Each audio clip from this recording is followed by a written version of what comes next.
غزلوں میں اشعار کی تعداد یا مشاعرے میں شعراء کی بھیڑ سے پروگرام کی کامیابی طے نہیں ہوتی۔ پروگرام کی کامیابی کا دار و مدار منتظمین کی انتظامی صلاحیت، اخلاص و ایثار، شعراء کے کلام کے معیار اور سامعین کے ذوق و شوق پر منحصر ہے۔ اول سے آخر تک ردیف پر منعقد ہونے والے مشاعرے میں ہر شاعر نے طاقتور کلام سنایا، جس سے صدر ذی وقار محترم احمد ابراہیم الوی بے حد مطمئن اور خوش نظر آئے۔ انہوں نے کلام کی اشاعت پر زور دیا۔ پیش ہے لرن آن لائن وتھ فیضان خان کی آنکھوں کی محترم اجازت۔ اچھا، آج کی جو ردیف ہے اول سے آخر تک، اس نے مجھے بہت پریشان کیا۔ پریشان اس لیے کیا کہ جب کوشش کی تو وہ کبھی نعت کی طرف چلا جاؤ، کبھی حمد کی طرف۔ تو جب بہت پریشان ہو گئے تو پھر میں نے فیصلہ کیا کہ اب جو کچھ بھی ہو رہا ہے اسی کو رقم کر لیا جائے۔ تو مسئلہ حاضر ہے، سماعت کریں۔ عرض کیا ہے کہ کتاب دہر کے اوراق، کتاب دہر کے اوراق پر اول سے آخر تک، کتاب دہر کے اوراق پر اول سے آخر تک ہم ہی ہم آئیں گے ہر سو نظر، اول سے آخر تک۔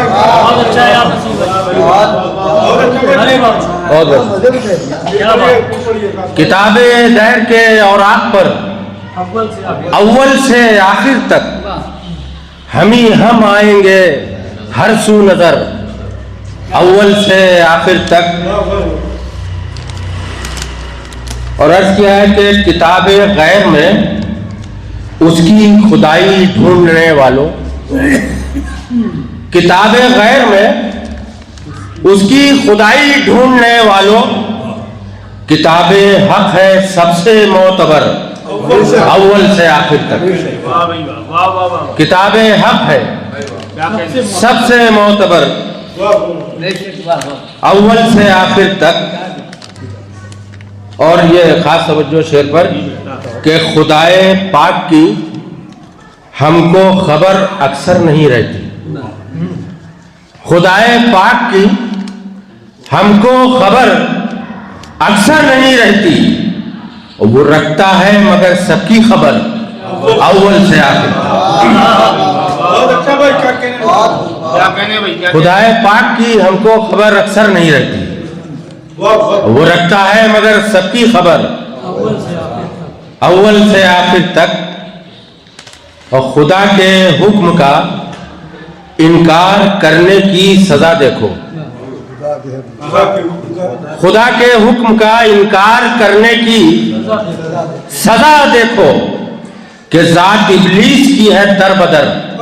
اول سے آخر تک۔ کہ ذات ابلیس کی ہے در بدر،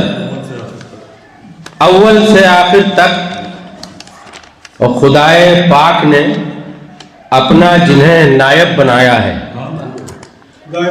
خدائے پاک نے اپنا جنہیں نائب بنایا ہے، وہی تو ہے ہمارے راہبر، اول سے آخر تک۔ خدائے پاک نے اپنا جنہیں نائب بنایا ہے، وہی تو ہے ہمارے راہبر، اول سے آخر تک۔ اور شعر دیکھیے کہ عدو کے ہاتھوں سے شمشیر و خنجر چھوٹ جاتے ہیں، عدو کے ہاتھوں سے شمشیر و خنجر چھوٹ جاتے ہیں، ہماری جرأتوں کو دیکھ کر، اول سے آخر تک۔ عدو کے ہاتھوں سے شمشیر و خنجر چھوٹ جاتے ہیں، ہماری جرأتوں کو دیکھ کر، اول سے آخر تک۔ اور یہ بھی شعر سماعت کر لے کہ وطن کی خاک سے ہرگز جدا ہم ہو نہیں سکتے، وطن کی خاک سے ہرگز جدا ہم ہو نہیں سکتے، یہ مٹی ہے ہماری ہم سفر، اول سے آخر تک۔ وطن کی خاک سے ہرگز جدا ہم ہو نہیں سکتے، یہ مٹی ہے ہماری ہم سفر اول سے آخر تک، اور جہاں ہر گام پر علم و ادب کے گل مہکتے ہیں، جہاں ہر گام پر علم و ادب کے گل مہکتے ہیں، ہمارا لکھنؤ ہے وہ نگر اول سے آخر تک، ہمارا لکھنؤ ہے وہ نگر اول سے آخر تک۔ اور یہ بھی شعر خاص توجہ کہ کہیں ماں باپ کی خدمت سے تم غافل نہ ہو جانا، کہیں ماں باپ کی خدمت سے تم غافل نہ ہو جانا، یہی تو ہے دعاؤں کے شجر اول سے آخر تک، کہیں ماں باپ کی خدمت سے تم غافل نہ ہو جانا، یہی تو ہے دعاؤں کے شجر اول سے آخر تک، کہیں ماں باپ کی خدمت سے تم غافل نہ ہو جانا، یہی تو ہے دعاؤں کے شجر اول سے آخر تک۔ اور نصیر اقصا پہ قبضے کی وہ جرت پھر نہیں کرتے، نصیر اقصا پہ قبضے کی وہ جرت پھر نہیں کرتے، میری تاریخ پڑھ لیتے اگر اول سے آخر تک، نصیر اقصا پہ قبضے کی وہ جرت پھر نہیں کرتے، میری تاریخ پڑھ لیتے اگر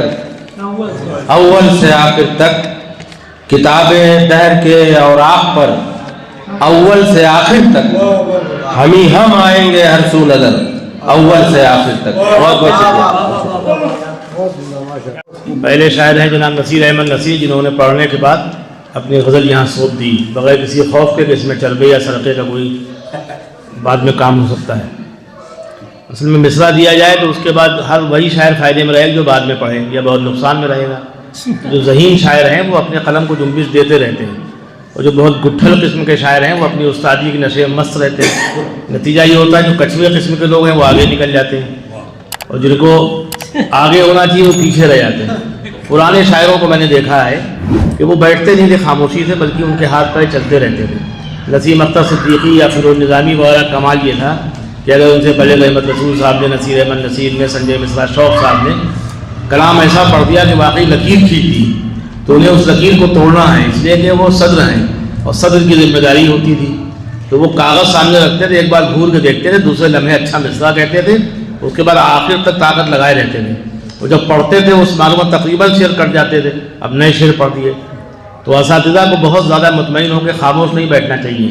داد بھی خوب دینا چاہیے اور مصرے بھی لکھتے رہنا چاہیے، اور یہاں اگر وہ عمل نہ ہو پائے تو گھر پہ جا کے ایک نئی غزل کہنا چاہیے کہ کیسے لوگ مجھ سے آگے بڑھے۔ کہ میں آپ کو نہیں کہہ رہا ہوں، آپ کو نہیں کہہ رہا، میں دعوت دیتا ہوں حافظ محمد عمر صاحب کو، بہت اچھے شاعر ہیں، بہت اچھے انسان ہیں، اور کئی سال تک انہوں نے نعتیہ مشاعرے کیے، غزل کے مشاعرے کیے۔ رحیم آباد کی سرزمین پر لکھنؤ آئے تو یہاں بھی 1.5 سال تک نعتیہ مشاعرے کیے۔ فی الحال خاموش ہیں، لیکن خاموش رہیں گے اس کی امید کم کرنا چاہیے۔ کسی نہ کسی دن ان کے سمندر میں ارتعاش آئے گا، تفکر اور جو تدبر ہے وہ الگ دائروں کی شکل میں نکلے گا، پھر کوئی نعتیہ محفل ہونے لگے گی۔ وہ تشریف لائیں اور اپنے کلام سے نوازیں۔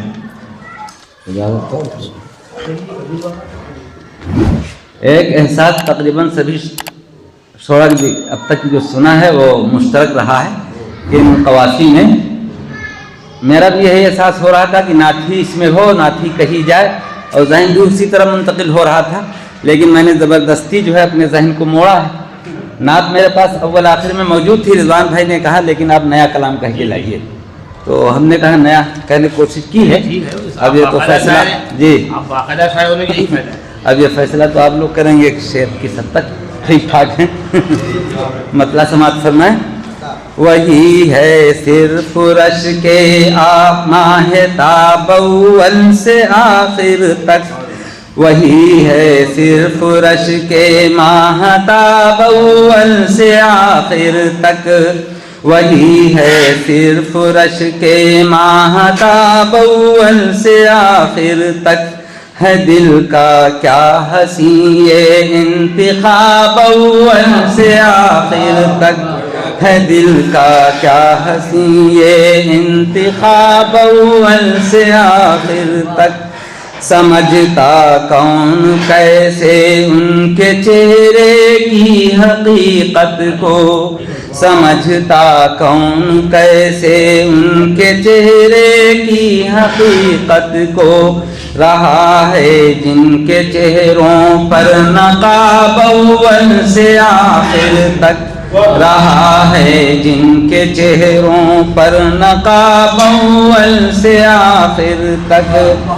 کتاب ایسی بھی اتری ہے ہماری رہنمائی کو، کتاب ایسی بھی اتری ہے ہماری رہنمائی کو، نہیں ہے کوئی بھی جس کا جواب اول سے آخر تک، نہیں ہے کوئی بھی جس کا جواب اول سے آخر تک، کتاب ایسی بھی اتری ہے ہماری رہنمائی کو، نہیں ہے کوئی بھی جس کا جواب اول سے آخر تک۔ اور توجہ چاہوں گا، یہاں تک گر تیری نظریں پہنچ جائیں تو کیا کہنا، یہاں تک گر تیری نظریں پہنچ جائیں تو کیا کہنا، کہ ہونا ہے میرا ایک دن حساب اول سے آخر تک، کہ ہونا ہے میرا ایک دن حساب اول سے آخر تک، جو ہیں اعمال ان کا تجزیہ کرنا ضروری ہے،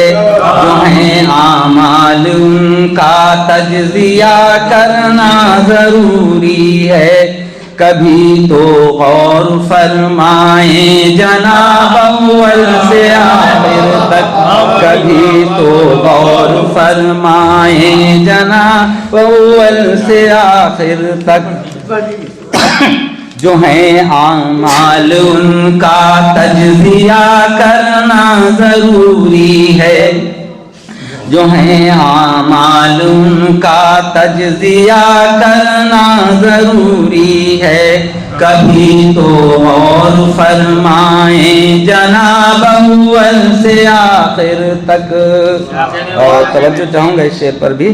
کتاب اللہ کو پڑھیے حقیقت آئینہ ہوگی، کتاب اللہ کو پڑھیے حقیقت آئینہ ہوگی، ہے رب کا اپنے بندوں سے خطاب اول سے آخر تک، ہے رب کا اپنے بندوں سے خطاب اول سے آخر تک، ہمیشہ کوئی بھی گل موسم گل میں نہیں رہتا، ہمیشہ کوئی بھی گل موسم گل میں نہیں رہتا، مہکتا ہے کہاں کوئی گلاب اول سے آخر تک، مہکتا ہے کہاں کوئی گلاب اول سے آخر تک، ہمیشہ کوئی بھی گل موسم گل میں نہیں رہتا، ہمیشہ کوئی بھی گل موسم گل میں نہیں رہتا، مہکتا ہے کہاں کوئی گلاب اول سے آخر تک۔ اور یہ شعر خاص طور سے رضوان ہے، درست املا بھی لکھ پاتے نہیں کچھ لوگ ایسے ہیں، درست املا بھی لکھ پاتے نہیں کچھ لوگ ایسے ہیں،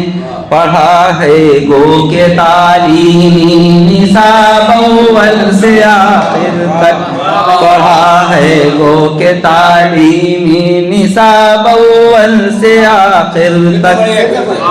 درست املا بھی لکھ پاتے نہیں کچھ لوگ ایسے ہیں،